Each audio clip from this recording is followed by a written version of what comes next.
অহংকার মানব চরিত্রের এক অদৃশ্য বিষ, যা মানুষকে সঠিক পথ থেকে বিচ্যুত করে এবং অবশেষে পতনের দিকে ঠেলে দেয়।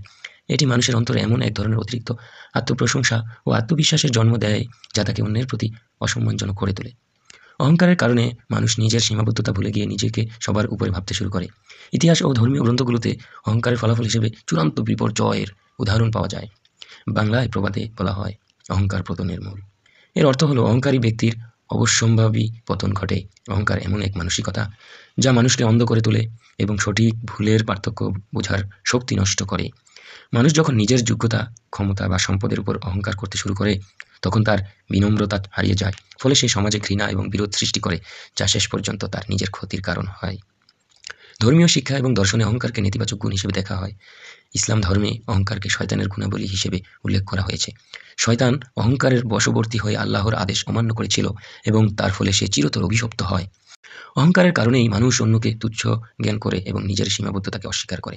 এটি মানুষের আত্মোন্নতির পথে সবচেয়ে বড় বাধা হয়ে দাঁড়ায়।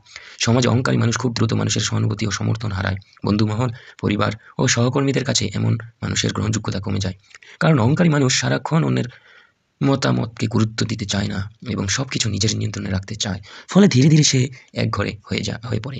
মনোবিজ্ঞানের দৃষ্টিকোণ থেকে অহংকারকে নেতিবাচক হিসেবে বিবেচনা করা হয়। অহংকারী মানুষ প্রায়ই হতাশা, মানসিক চাপ ও একাকিত্বের শিকার হয়, কারণ যখন তার প্রত্যাশা পূরণ হয় না, তখন তার আত্মবিশ্বাস ভেঙে পড়ে। অহংকার মানুষকে আত্মকেন্দ্রিক করে তোলে, যার ফলে সে প্রকৃত বন্ধু ও সুসম্পর্ক গড়তে ব্যর্থ হয়। অহংকার থেকে বাঁচার জন্য মানুষের মধ্যে বিনম্রতা, সহমর্মিতা এবং আত্মসমালোচনার গুণাবলী থাকা প্রয়োজন।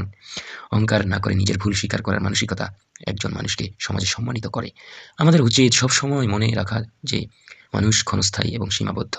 ক্ষমতা, জ্ঞান বা সম্পদ কোনো কিছুই চিরস্থায়ী নয়। অহংকার ত্যাগ করে বিনম্রতার পথ অবলম্বন করলে জীবন সুন্দর ও অর্থবহ হয়ে ওঠে।